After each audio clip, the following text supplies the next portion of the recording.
रहमानिर्रहीम। अस्सलाम वालेकुम। मैं बना रही हूँ बीफ कढ़ाई। ये मेरे पास दो बड़ी साइज़ की प्याज थी जिसे मैंने काट लिया बारीक और कढ़ाई चूल्हे पे रख दी है। इसमें मैंने एक प्याली शामिल की है कुकिंग ऑयल।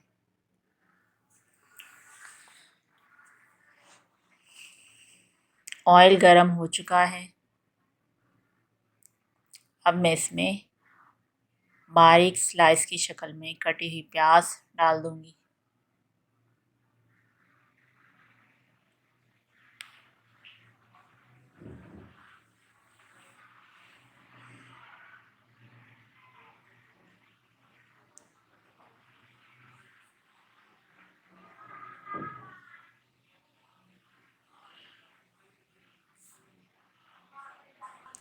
प्याज को ब्राउन कर लेंगे हम। प्याज ब्राउन होने को है। ये मेरे पास 4 से 5 टमाटर हैं और इन्हें भी मैंने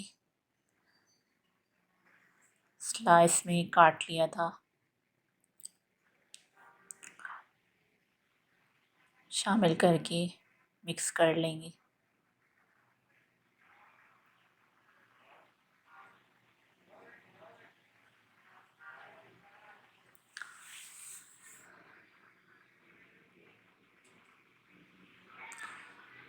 मैं इसमें शामिल कर दूंगी अदरक लहसुन का पेस्ट 1 चम्मच भर के। टमाटर गल चुके हैं। एक अदद जाएगा तेज़ पत्ता और एक बड़ी इलायची और 1 किलो बीफ का गोश्त था अच्छे से धो के ये भी शामिल कर दूंगी इसमें। और जब तक पकाएंगे जब तक कि गोश्त का कलर चेंज नहीं हो जाता।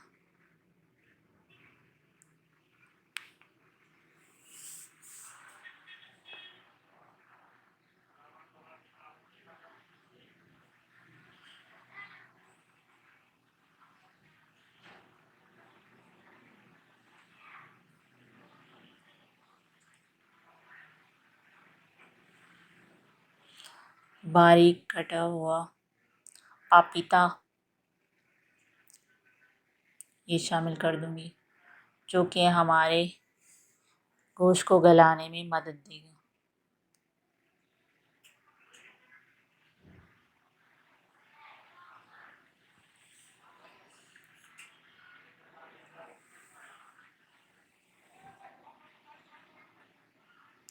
फ्लेम थोड़ा हाई कर देंगे।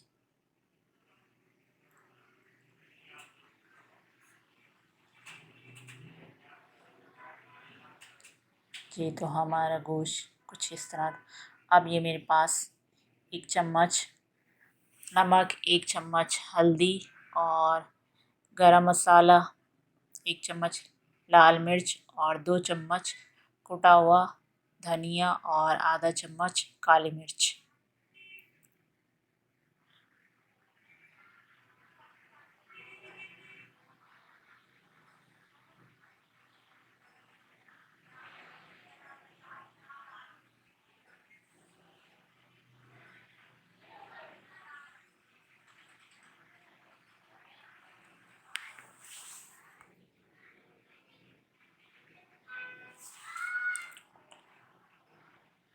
सॉरी, पिसा हुआ धनिया।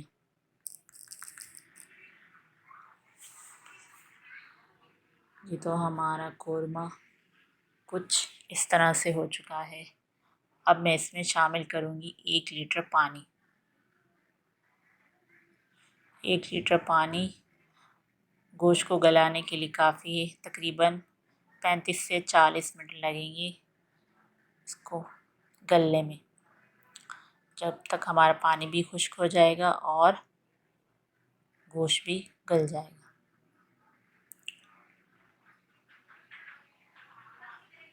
जी तो हमारा बीफ का पानी खुश्क हो चुका है और इसमें मैं शामिल कर रही हूँ 2 चम्मच दही।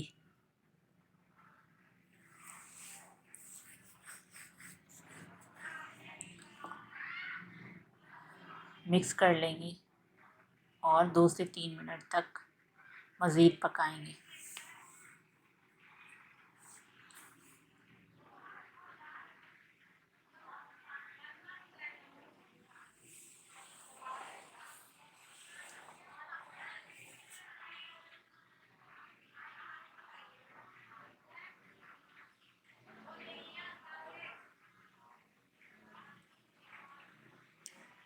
अच्छे से चम्मच की मदद से मिक्स कर लेंगे।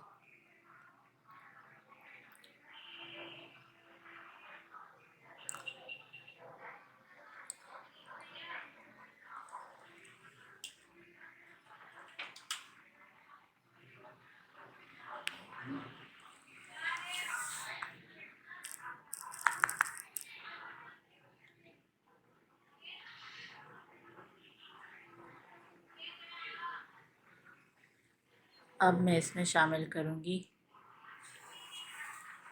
कुटा हुआ गरम मसाला, आधा चम्मच।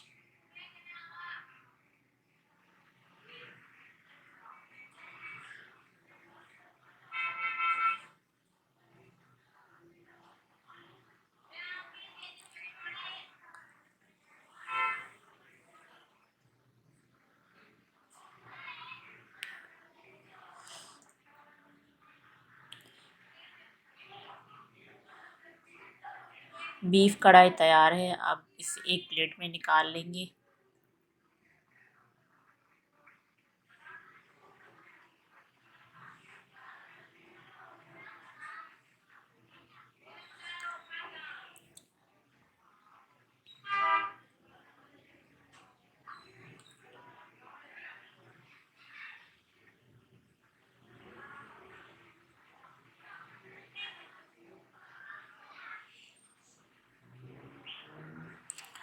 थोड़ा सा धनिया ऊपर डाल देंगे और थोड़ी सी हरी मिर्च लंबाई में काट ली थी मैंने, इसमें डाल देंगे। और ये नींबू, एक अदद कटा हुआ नींबू